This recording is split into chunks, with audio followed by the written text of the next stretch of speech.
Abre comigo a palavra de Deus aí em Lucas capítulo 10, versículo 38.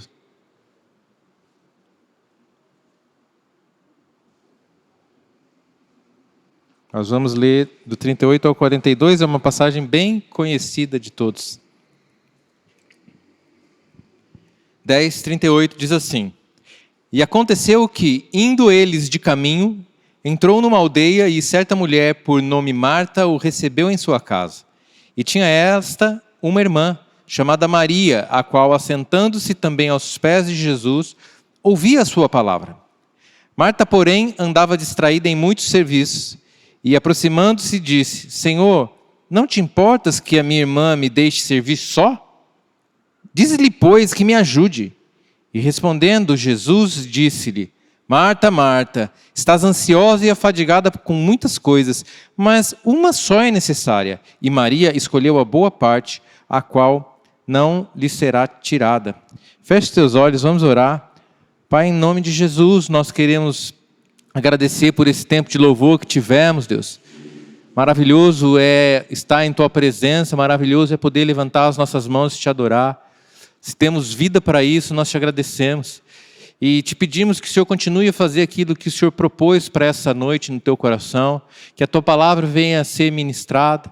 O Senhor conhece as minhas incapacidades, Deus. O Senhor sabe das minhas limitações, mas eu dou graças a Deus porque não sou eu quem falarei, mas o Senhor falará em nome de Jesus através da minha boca. E eu creio que o Senhor falando, Deus, os corações serão tocados, porque a Tua palavra não volta vazia. A Tua própria palavra diz isso, que a palavra que o Senhor lança não volta vazia. Então que nessa noite nós possamos reter aquilo que o Senhor quer que a gente venha a reter e que possamos frutificar nesse mundo que tanto precisa de luz e de sal, Deus, que é a Tua igreja. Em nome de Jesus, amém. Queridos, assim, eu falei de manhã, vou repetir pela primeira vez desde que eu preguei a palavra de Deus num culto, eu me senti tentado a negar o convite do pastor Marcelo. Ele me convidou e eu, na hora, eu falei, puxa, essa semana não é uma semana boa. E eu fui tentado a falar, deixa para a semana que vem. Mas eu me lembrei de um compromisso que eu tinha feito, não só com o pastor Marcelo, mas também com ele. Fiz de púlpito até, talvez alguém lembre, de que eu jamais negaria servir ao reino. Claro que há momentos e momentos, mas enquanto eu tivesse em santidade, tivesse pronto para pregar, eu jamais iria deixar um chamado de lado. E o Senhor me lembrou isso na hora e eu falei, vamos lá. E eu quero usar isso para começar a ministrar no teu coração, que muitas vezes você tem o chamado, você tem a vontade, mas vamos deixar para depois, vamos deixar mais para frente, vamos deixar para o momento que eu estiver melhor. E queridos, o reino precisa de você, o Senhor escolheu precisar de nós. Então, não deixe para depois, até porque o depois pode não acontecer. Amém? Um pouco sobre a palavra, isso que eu acabei de dizer também. O depois pertence somente a Deus, não pertence a você. Bom, essa é a história que nós lemos, acontece dentro de uma família, talvez a família mais amada de Jesus, não mais amada, mas que aquele expressa mais carinho dentro do Novo Testamento, que é a família de Lázaro, Marta e Maria. Essa família aparece em 3 episódios diferentes, distintos da palavra. O primeiro episódio é esse, em que Maria e Marta estão ali na casa, Maria sentada aos pés de Jesus, Marta trabalhando. O segundo episódio acontece na ressurreição de Lázaro, que era irmão das duas. E o terceiro episódio acontece quando, depois de Lázaro ressurreto, há uma festa, a palavra diz que na casa de Simão, e Maria quebra o vaso ali e derrama aquele bálsamo aos pés de Jesus. São essas 3 passagens da palavra que contam a respeito dessa família. E a ideia nessa noite é a gente pegar esse primeiro trecho que nós lemos e tentar, não desconstruir, mas analisar de uma maneira mais profunda aquilo que está no texto, que muitas vezes os nossos olhos passam desapercebidos. E eu pretendo usar um pouco dos outros textos também que eu citei. Então a ideia principal é a gente analisar esse texto de uma maneira um pouco mais cuidadosa. Bom, quantos aqui conhecem bem essa história de Marta e Maria? Levanta a mão para mim. Bastante gente conhece, quase todo mundo. Quem é melhor? Marta ou Maria? Pensa aí na sua memória. Quem é melhor? Provavelmente, levado pelas circunstâncias e pelo nosso coração, a tendência é a gente achar Maria melhor que Marta. Por uma série de questões. Mas eu já quero começar lendo um versículo que está em João 11, 5. E o versículo de João 11, 5, eu não vou abrir aqui para a gente não perder tempo. Vai dizer assim: Jesus amava a Lázaro, Marta e Maria. Na verdade, acho que ele começa por Marta. E Jesus amava Marta, Maria e Lázaro. Então não há aqui nenhuma espécie de proteção de Jesus a Maria. Não há nada que diga que Jesus tinha predileção por Maria. Nós, às vezes, achamos que Jesus tinha. Mas a verdade não é essa. A verdade é que ele amava aquela família. Então, vamos caminhar nessa jornada aí para que a gente aprenda um pouco dessa história. O ponto é que apesar de Jesus amar aos três da mesma forma, de alguma maneira, a palavra de Deus, a Bíblia também nos ensina que Jesus aprovava Maria. E muitas vezes, e algumas vezes, repreendia ou tratava Marta de uma maneira um pouco mais séria, mais seca. Quem era Marta? Marta era uma pessoa líder nato, irmãos. Pensa naquela pessoa que é líder. Você olha a pessoa e você fala assim, esse cara é um líder. Você pode ver, eu falei também, não tenho dados históricos de que Lázaro morava na mesma casa que as irmãs, mas o fato é que ele não aparece com esposa, com filhos. Eu acredito que eles moravam todos na mesma casa, mas a Bíblia cita a casa como se fosse de Marta, num tempo em que a mulher não tinha assim um valor muito grande. A casa era de Marta. Marta recebeu Jesus. Marta é aquele líder, aquela pessoa proativa que está sempre disposto a trabalhar, sempre disposto a fazer. Eu fiz uma pergunta hoje de manhã, vou fazer para vocês. Quem gosta de pessoas proativas? Vamos lá, você é dono de uma empresa, você quer contratar uma pessoa, você vai contratar uma proativa ou não? Vai. Você gosta de pessoas proativas. Quem gosta de pessoas com perfil de liderança? Outra coisa que eu aprendo com Marta nessa passagem é Marta é ousada. Marta viu uma situação em que a irmã estava sentada aos pés de Jesus e não ficou olhando aquilo e remoendo no seu coração aquilo. Ela foi até o próprio mestre, até o próprio Jesus e falou: Jesus, isso não te incomoda? Isso não... Depois a gente vai entrar mais detalhadamente nisso, mas o primeiro ponto, naturalmente falando, é Marta é aquela pessoa que resolve problemas, aquela pessoa que dá um passo na resolução, é uma pessoa ousada, corajosa. Isso é uma característica ruim, irmãos, de uma pessoa? Não. Isso é uma característica excelente de uma pessoa. Falei de manhã também, a minha esposa fez um curso para as mulheres aí de temperamentos, e eu pontuei, eu não entendo disso, irmãos, mas assim, eu pontuei ela como sanguínea e colérica. Aquela pessoa que vai, faz, acontece, e é uma bênção. E eu tenho certeza que Jesus amava esse jeito de Marta. Assim como eu gosto, como você gosta, é natural. E Maria? Maria era uma pessoa mais melancólica e fleumática. Uma pessoa que que ficava na dela. No episódio de Lázaro, quando Lázaro morre, Jesus vai até a aldeia, até Betânia, e o que acontece? Marta, proativa como sempre, sai correndo, vai até Jesus, e diz que a palavra que Maria fica lá, dentro de casa, sentada na cama. Esse era o perfil de Maria, aos pés de Jesus, quieta. Para alguns, Maria é aquela espécie de pessoa folgada que não... Qual o contrário de proativo? Reativo? Seria reativo, mas aquela pessoa que não vai. Ela é uma pessoa sem proatividade. Na outra passagem, na última, Marta derrama um bálsamo aos pés de Jesus, que diz a palavra que custava 300 denários, e isso é o trabalho de um ano. Troquei? Falei Marta? Desculpa, irmãos. Maria derramou aos pés de Jesus o bálsamo que custava um ano de trabalho. Irmãos, pensa você trabalhando um ano. E você vai lá e derrama aos pés de Jesus. Agora pensa o contrário. Você mora com seus irmãos numa república. Vocês trabalham, ganham dinheiro, fazem de tudo para viver ali, sustentar a casa. Aí a sua irmã vai lá e pega um ano da economia de vocês e joga aos pés de Jesus.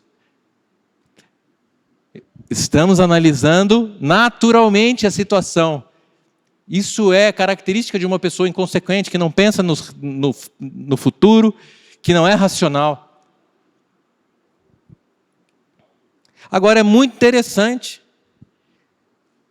que para esse mundo, o perfil de Marta é um perfil vencedor, é um perfil ao qual nós aplaudimos, e o perfil de Maria é um perfil ao qual nós muitas vezes olhamos e olhamos de canto de olho, não sei, talvez eu não contrate essa pessoa, ela é muito quieta, muito parada. Como foi a tratativa de Jesus com essas duas mulheres? A primeira passagem nós já lemos.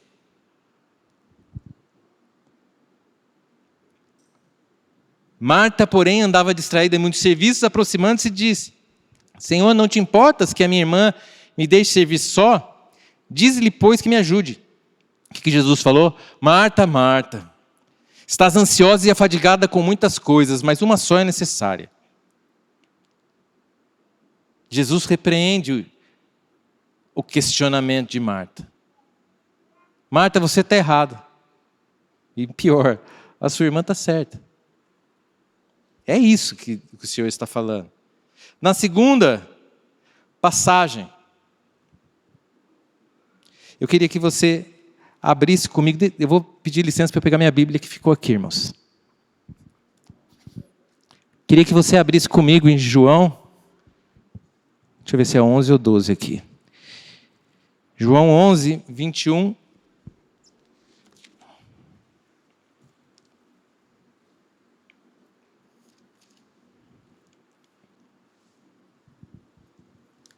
João 11, 21, o que acontece? Jesus está chegando na aldeia de Betânia, Lázaro morto. Marta corre para Jesus, desesperada, e fala no versículo 21. Senhor, se estiveras aqui, não teria morrido meu irmão, mas também sei que mesmo agora, tudo quanto pedires a Deus, Deus te concederá. Declarou-lhe Jesus, teu irmão há de ressurgir.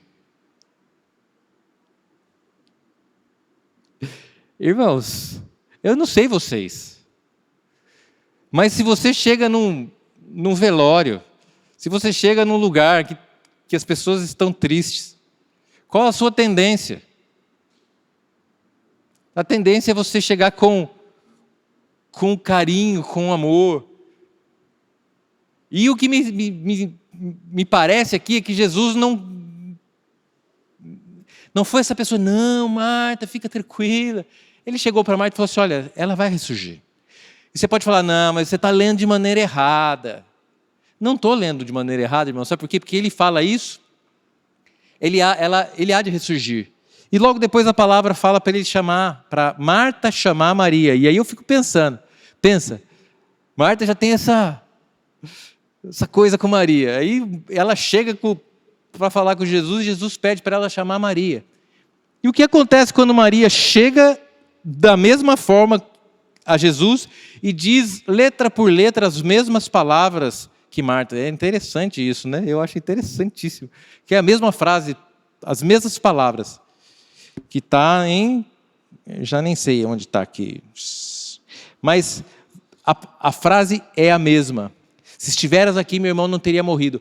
O que faz Jesus quando Maria chega para ele? Aí talvez ele tenha a atitude que nós achamos natural ter. Ele se comove, a palavra diz. Ele olha aquela situação e ele se comove. E ele vai. E ele, como quem quer, preciso fazer isso rápido, porque ela está sofrendo, porque eles estão sofrendo. Vai e há a ressurreição. E no último episódio, a hora que está derramando o bálsamo, a palavra simplesmente diz que Marta estava servindo. E aqui eu quero fazer um parêntese mais uma vez, porque eu fiquei fã de Marta. Porque Marta, apesar de tudo isso, apesar do Senhor repreendê-la, apesar do Senhor tratar talvez ela assim um pouco mais seco, ela não parou, irmãos. Nós muitas vezes teríamos parado por muito menos. Não falando que o pastor Marcelo é menos que Jesus, mas né? Desculpa. Mas o pastor Marcelo fala alguma coisa, pronto, eu não quero mais servir. Esse lugar aqui, essa igreja aqui não dá. E Marta não, Marta era ponta firme. E eu lendo essa passagem, eu falei, que coração Marta tinha. Porque ela continuava servindo, independente de ser repreendida ou não. Não sabemos se Maria continuaria. Maria sempre foi a querida ali, sempre elogiada.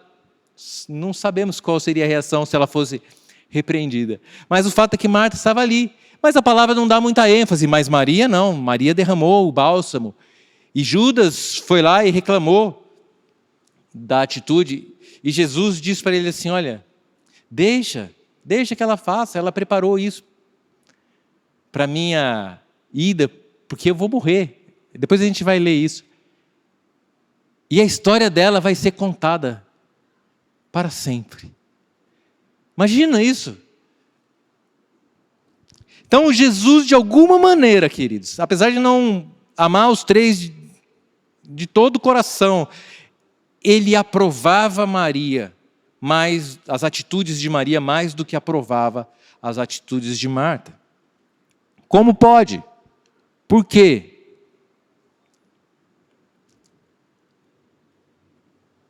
Porque Jesus repreendeu uma pessoa tão boa, tão proativa, tão ousada. Porque Jesus via de outra maneira. Jesus nunca viu com os olhos dessa terra. E Jesus nos deu os olhos dele. O Espírito Santo que habita em você te faz observar coisas com a ótica de Jesus. Mas antes que a gente observe com a ótica de Jesus, eu preciso explicar uma coisa que é importante. Normalmente a ótica de Jesus vai olhar com crítica nessa direção. Então, se você está olhando com os olhos de Jesus, ainda que você veja um defeito no irmão, isso não vai ser para denegri-lo. Ainda que você repreenda o irmão, e a palavra nos diz para repreender aqueles que estão em falta, não vai ser para machucá-lo. Não vai ser para criticá-lo simplesmente. Então a ótica de Jesus te faz olhar para dentro. E essa história que eu estou contando aqui é para que nós venhamos a ver Marta e Maria em nós. Porque a nossa tendência é olhar a pessoa e falar assim, esse aí é Marta, esse aí é Maria. É ou não é? Eu quero que você faça uma autoanálise enquanto a gente lê das características de Marta, das características de Maria. E por que Jesus, então, aprovava Maria e reprovava muitas vezes Marta? Porque ele via de outra maneira. Agora é importante a gente entender que Jesus não repreendeu a pessoa de Marta. Em que sentido? Não é que Marta não prestava. Jesus repreendeu a atitude de Marta. E não repreendeu Marta porque ela estava trabalhando, irmãos. Essa é uma outra tendência que nós temos. O problema de Marta não foi trabalhar. O problema de Marta foi estar distraída, diz a palavra. Vou ler, a gente vai voltar nesse texto algumas vezes. Marta, porém, andava distraída em muitos serviços. O que Jesus repreendeu em Marta não foi o trabalho dela.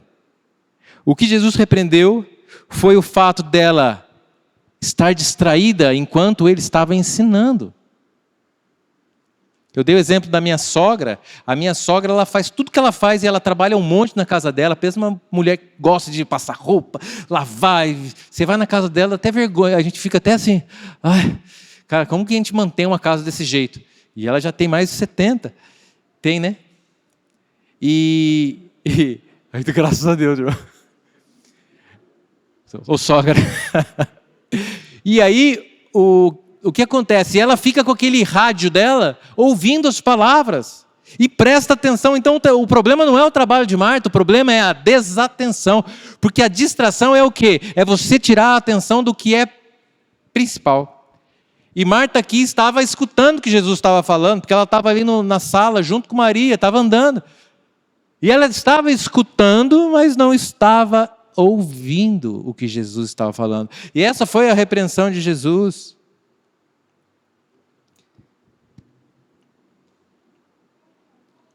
De alguma forma, Jesus estava dizendo, Marta, você está surda espiritualmente. E a surdez ou cegueira espiritual, ela nos leva a sermos muito naturais, irmãos.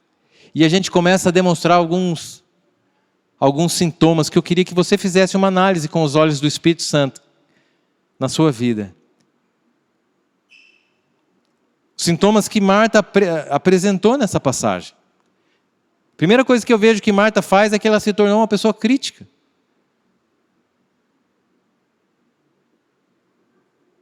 Ela criticou a irmã dela porque a irmã dela estava sentada aos pés de Jesus.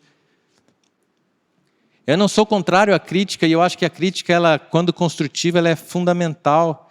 E ela faz parte de um caráter de quem é ousado e de quem ama. E a crítica, ela pode ser muito bem-vinda. Eu lembro, muitas vezes, o pastor Marcelo, no início, e ele deve ter até hoje coisas para falar a mim, mas eu pregava e ele chegava, Fabiano, você está pregando muito de lado para as pessoas. Eu pregava assim. Eu não olhava para a igreja. Ele falou, olha, você precisa melhorar nisso. Numa pregação esse ano, ele chegou para mim e falou assim, olha, você falou determinada coisa que eu acho que é complicado. É uma crítica. Glória a Deus pela crítica. Mas existem críticas e críticas. E por isso que eu te falo, olha para dentro do teu coração, se você é crítico. Porque todos nós criticamos. Olha para dentro do teu coração e veja se a crítica que você faz é construtiva ou destrutiva. Marta, naquele momento, a crítica dela não era construtiva a ponto de Jesus repreendê-la. Segundo ponto, autocomiseração. Olha o que Marta fala. Senhor, o Senhor vai deixar eu aqui trabalhando sozinha? Coitada de mim, eu que sempre faço todas as coisas, eu que sou proativa, e essa folgada aí aos seus pés? Você tende a olhar com uma justiça própria de que eu estou sendo prejudicado. E ela não, ela está recebendo o melhor, e eu estou sendo prejudicado nessa situação. A autocomiseração, muitas vezes, faz parte de uma característica, característica, ou faz parte de uma pessoa que está cega espiritualmente, irmãos. A autocomiseração não vem de Deus. Deus te fez mais que vencedor. Basta. Não tenha dó de você mesmo, você não é passível de dó. Você não deve ter dó de ninguém, nem do diabo, que vai passar o resto da eternidade no inferno, bem feito. É diferente de compaixão. Compaixão você deve ter. Dó não, nem de você mesmo. Outra coisa, Marta demonstrou um caráter soberbo aqui, porque Marta fala para Jesus assim, olha só Jesus, você não se incomoda não de ver essa situação? Manda que ela faça isso para mim. Marta se colocou acima de Jesus. Olha, Jesus, você está sendo conivente com essa mulher, mais ou menos isso. O Senhor está errado e eu vou te falar a maneira certa de fazer. Manda ela trabalhar. Isso se chama soberba. Marta achava que tinha a resposta para os problemas. Natural, eu já brinquei. Eu tenho as respostas para todos os problemas da igreja, irmão. Se vier me pedir opinião sobre o Ministério Pérolas, sobre o Ministério de recolhimento de copinho depois da ceia, eu tenho ideia, irmão. Agora, isso não pode te fazer soberbo. A minha ideia é melhor e do jeito que eu penso é melhor do que você pensa. E Marta mostrou isso. E por fim, um certo nível de incredulidade. Por quê? E aí não está nessa passagem, mas quando Jesus chega para ressuscitar Lázaro, ele fala para Marta, seu irmão há de ressuscitar. O próprio Deus falando. O Senhor há de ressuscitar o seu irmão. E ela fala, eu sei, no último dia, né? Um certo nível de incredulidade. E quando nós estamos com uma venda nos nossos olhos espirituais, é isso que acontece. Nós passamos a não ter mais fé. Nós passamos a não enxergar mais direito aquilo que estava claro aos nossos olhos. E a gente perde a comunhão correta com Deus e perdemos a nossa fé. E o ponto é, aqui não há apontamento, aquilo que eu falei, eu estou apontando para mim, irmãos, eu tenho muito de Marta. Muito de Marta. E eu creio que você também. E o que nos leva a ser como Marta?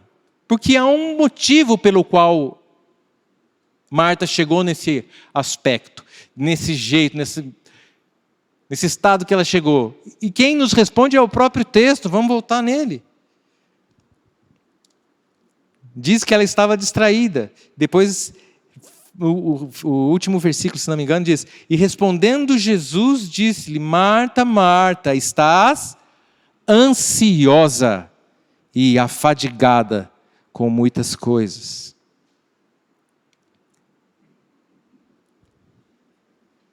A fadiga e a ansiedade nos leva a ficarmos distraídos. O que é fadiga, pastor Fabiano? Fadiga é um cansaço extremo, não só físico. Voltei para a academia semana passada, irmãos, fiquei fadigado muscularmente, mas não é dessa fadiga que eu estou falando. Estou falando da fadiga mental, que o diabo muitas vezes usa para oprimir, porque em cima do seu cansaço natural vem o peso do diabo nos oprimindo. E o que a fadiga nos traz, queridos? A fadiga nos traz falta de motivação.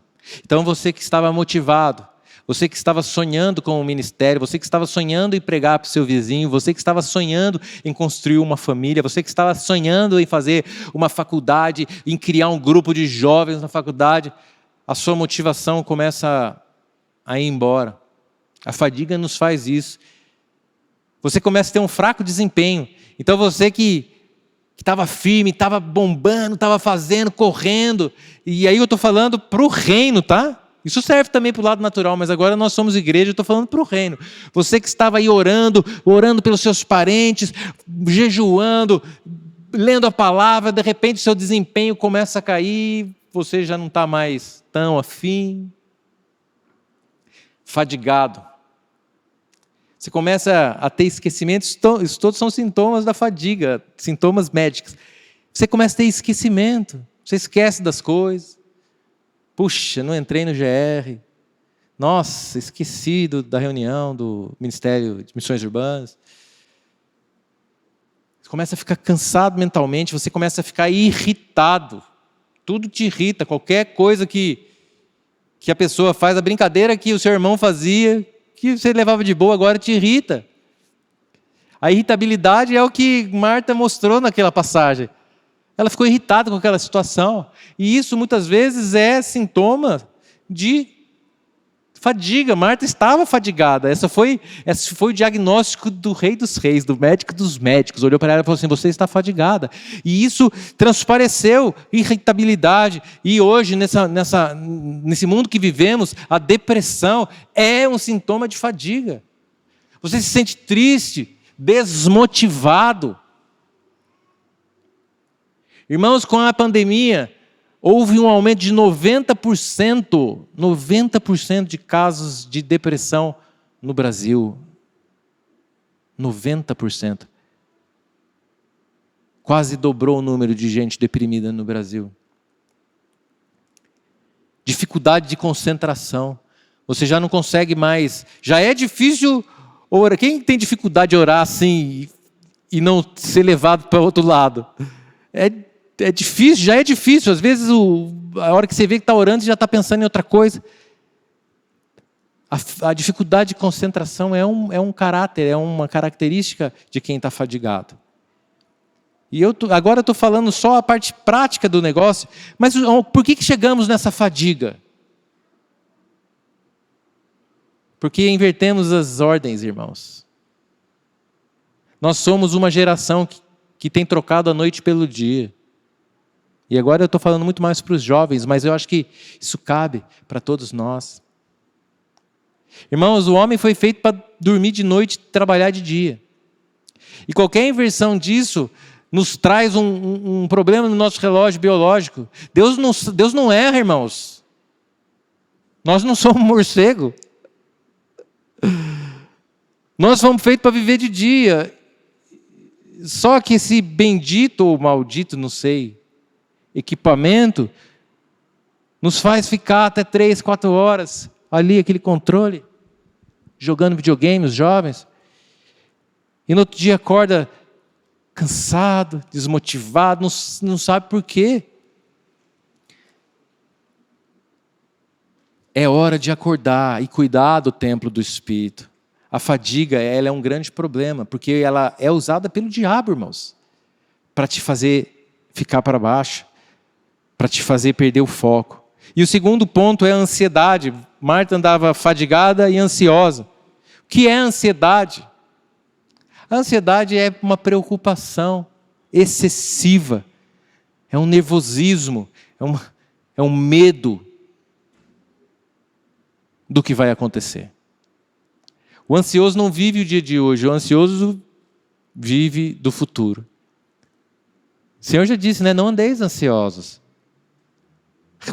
Resumindo, você vale muito mais do que as aves do céu e muito mais do que as flores, as árvores, as flores do campo, os lírios. Fique tranquilo, se eu cuido deles, eu vou cuidar de você. É a promessa do Senhor. Mas nós vivemos sempre para o dia seguinte. E isso tem causado também muito problema, transtorno de ansiedade. Quanta gente ansiosa. Eu fiz uma enquete aqui e eu quero que você seja honesto. Quantos aqui têm sentido em algum grau uma ansiedade, um medo, uma preocupação do dia de amanhã? Levante sua mão, seja honesto. Quantos se sentem afadigados, cansados, com uma fadiga fora do normal? É muita gente, queridos. É muita gente. Então, talvez as situações dos dias de hoje, pandemia, eu não sei vocês, mas às vezes eu olho a questão do governo, a questão da polaridade que existe hoje, isso tem causado uma angústia no meu coração, irmãos. O que vai ser do Brasil? E se fulano voltar à presidência? E se fulano continuar na presidência? Isso vai causando, não sei em você, talvez o jovem não se ligue muito nisso, mas nós que somos pais, que educamos filhos, isso vai dando uma angústia. A insegurança em que vivemos, você sai de casa com medo, você sai de casa olhando para os lados para ver se não vai ser. Tudo isso vai causando uma ansiedade. Cobrança por padrões. Hoje eu preciso ser magro, amanhã eu preciso ser forte, depois de amanhã eu preciso ser definido. E graças a Deus que eu tenho um abdômen definido. Definido que é isso aqui mesmo. Né, vida? Já está definido, irmãos, isso não vai mudar nunca. Agora, esses padrões que a internet nos coloca, Isso vai gerando em nós uma cobrança e uma ansiedade, porque a gente não consegue. A verdade é essa, você olha para aquele rapaz, você é menino, você olha para aquele rapaz bonitão, surfistão, morenão, com os cabelos, dificilmente você vai ser igual a ele, cara.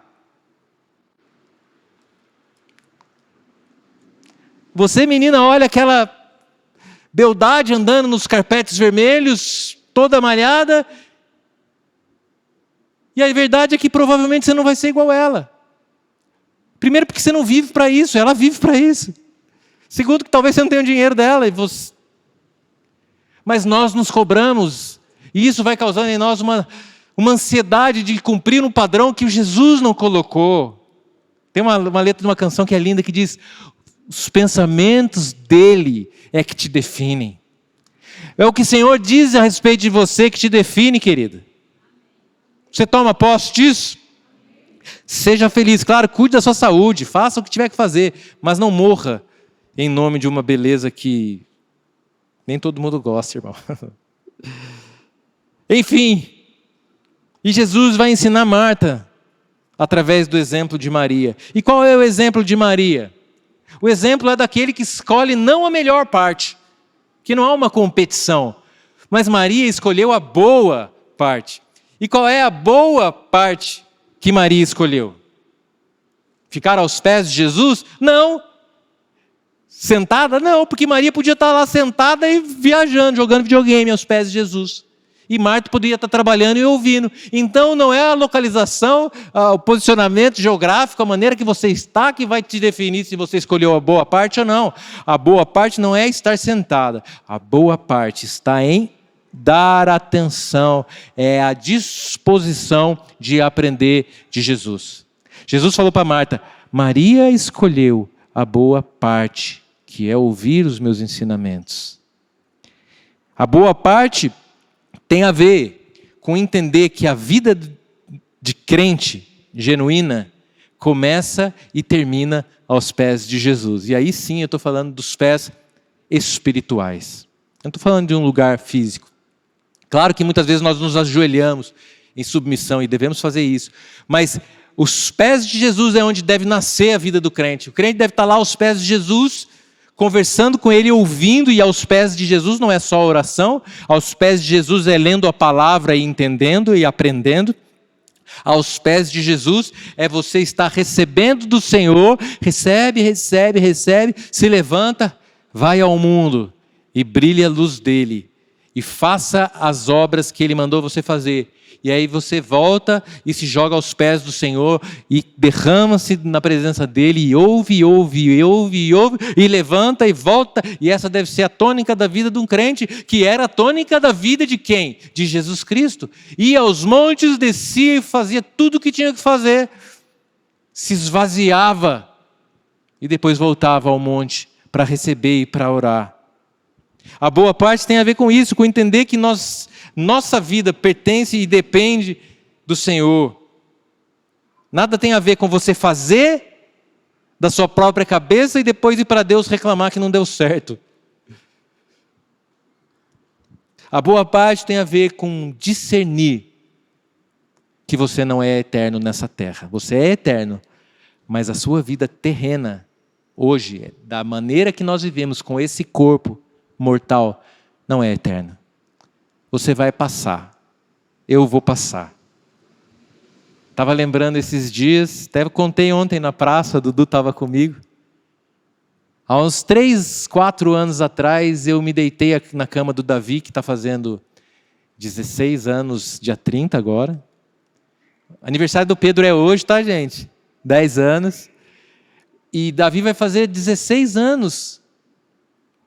E há uns 4 anos atrás, quando ele já tinha uns 12 anos, eu me deitei na cama dele para dormir com ele. E naquele dia eu chorei, irmãos, até ouviu. E eu falei para ela assim, ele está crescendo, né? E acontece que ele cresceu. Acontece que fica até estranho hoje eu dormir com ele. Não rola mais, né, filho? Porque o tempo passa. E nós muitas vezes não damos conta de que o tempo está passando. E a boa parte é você entender que você tem uma chance nessa vida de fazer ela dar certo. Maria, quando lançou aquele óleo, aquele bálsamo aos pés de Jesus, Jesus diz a respeito disso. Abre comigo, João 12. Eu estou acabando já, tá, gente? Ela derrama o bálsamo, Judas repreende, fala assim, com esse dinheiro você dava para alimentar os pobres, mas Jesus diz assim, ó. Jesus, entretanto, disse, deixa que ela guarde isto para o dia em que me embalsamarem, porque os pobres sempre os tendes convosco, mas a mim nem sempre me tendes. Eu creio que Maria, por estar atenta, por ter os ouvidos abertos, ela sabia que estava chegando a hora do seu mestre morrer. Porque logo depois, alguns dias depois, ele morreria, ele se entregaria. E essa frase de Jesus me denota, me mostra que de alguma forma, ela sabia que o mestre, que ela queria agradá-lo de uma maneira como se fosse os últimos dias. E eu não sei quantos anos você vai viver, eu não sei quantos anos eu vou viver, mas o fato é que o tempo passa e nós devemos querer agradar ao Senhor como se fosse o último dia. E essa é a boa parte que Maria escolheu. Essa vida, queridos, ela só faz sentido se nós vivermos para Cristo. Se esperarmos em Jesus somente para essa terra, somente para as coisas desse mundo, nós somos os mais miseráveis, diz a palavra de Deus. Tudo que nós fazemos nessa terra tem que ter Jesus como centro. Os exemplos que eu dei de manhã eu vou dar aqui. Você pode sim se formar, mas o seu diploma, apesar de você poder colocá-lo no seu caixão se você quiser, você não vai poder levar consigo a sua sabedoria. Ela vai ficar. Tudo, o seu diploma não vai contigo para o céu, irmãos. Mas o tempo que você passou na sua faculdade, pregando o Evangelho, sendo sal e luz naquele ambiente, isso você vai carregar para a eternidade. O seu carro, você pode jogar a sua chave dentro e falar assim, eu quero ser enterrado com a chave do meu carro. Tem gente que é assim, né, irmãos? Mas você não vai levar o seu carro para o céu. Mas as pessoas que você evangelizou no seu carro, as pessoas que você serviu dando carona, as pessoas que você... Viu, Cláudio? As pessoas que você tem evangelizado. O seu carro você não vai levar, irmãos, mas tudo isso você vai levar consigo para a glória. Sua casa, a casa de vocês não vão conseguir levar para o céu. Você pode levar a escritura dela no caixão. Mas as pessoas que se converteram, as pessoas que ouviram da palavra de Deus na sua casa, isso você vai levar para o céu. Isso você vai levar para a eternidade. Nada do que nós fazemos, querido, nessa terra vai conosco naturalmente. Mas tudo que fazemos com o olhar na eternidade, isso nós vamos carregar. Era isso que eu queria falar e eu quero encerrar com a terceira pessoa, não da Trindade, mas da família. A terceira pessoa da família é Lázaro. Eu queria chamar a Etel, o Jonas. A terceira pessoa da família é Lázaro. A gente até agora não falou nele. Eu não vou demorar, eu prometo. Quem era Lázaro? Lázaro era o irmão delas. O que fez Lázaro na Bíblia? Me diga uma frase que ele falou. Lázaro não fez nada de bom na Bíblia, irmãos. Não fez nada de bom. Ele só fez uma coisa. Morreu. Para que pudesse ser ressuscitado pelo Senhor. O Senhor está falando. Espírito Santo, fecha os teus olhos. O Espírito Santo vai falar ao teu coração. Lázaro morreu. Para que Jesus pudesse o ressuscitar. Para que o velho Lázaro ficasse. E o novo Lázaro nascesse. Há uma canção em inglês, isso não é bíblico, mas eu sinto te falar, há uma canção em inglês que diz a visão de Lázaro no momento em que ele ressurge. E a frase principal da canção é: Senhor, eu sabia que o Senhor ia vir. Porque Lázaro conhecia Jesus. A palavra não diz do que Lázaro morreu, mas provavelmente se ele estivesse morrendo, eu creio que ele cria em Jesus. E eu acho, isso pode ser romântico, irmãos. A palavra não diz isso. E eu não quero ser emocional. Mas a verdade é que quem conhece o Mestre, quem conhece Jesus, sabe como ele se comporta. E Jesus é aquele que ressuscita. Ressuscita tudo. Ressuscita sonhos, ressuscita vontades, ressuscita a chama. E Lázaro veio para fora porque Jesus o chamou. E nessa noite, queridos, nós somos chamados a vir para fora novamente. Nós já somos convertidos. O velho homem já morreu. Nós já somos nova criação. Mas há coisas nossas, há características de Marta que pertencem à velha criação. Ansiedade, fadiga. Essas coisas não pertencem àqueles que são nova criatura. Não andeis ansiosos. O padrão do reino é outro para você, irmãos. E a palavra diz mais uma coisa de Lázaro. Que Lázaro, depois de ressurreto, naquela passagem que Maria derrama o bálsamo aos pés de Jesus, diz que muitas pessoas vinham até aquela casa, não só por causa de Jesus, mas para ver Lázaro. Para ver a glória do Senhor na vida de Lázaro, para ver o que o Senhor tinha feito na vida de Lázaro. Essa é a nossa história, essa é a sua história, queridos. Muitos vão vir até você para ver o que o Senhor tem feito. Que nós sejamos Lázaro, e eu quero te convidar a ficar de pé.